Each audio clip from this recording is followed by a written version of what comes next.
independents are running into a situation where it's going to be very difficult for them to find distribution into the direct market. A very prominent retailer out on the West Coast published this op-ed piece discussing how the Diamond bankruptcy has impacted comic book shops and their ability to buy indie comics. You can find this story on Comics Beat. It was published the last, I guess, 48 hours. But the basic concept is that the idea of non-refundable indie comics do not generate enough revenue on their own to justify national print distribution if major publishers are not distributed in the same system.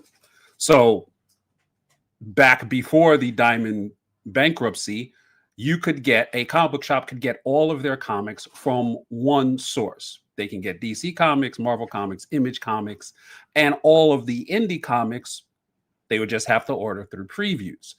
Now, that system justified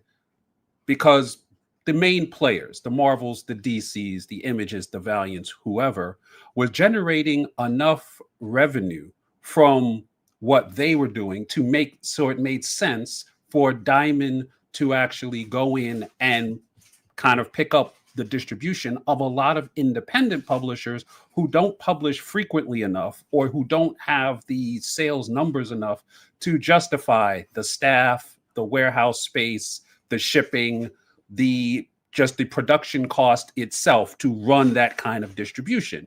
It also made sense for comic book shops to take a risk on those independent books, because keep in mind, if you're buying a book that's non-returnable, you are taking a gamble on every book that you buy,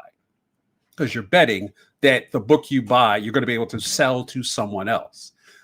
If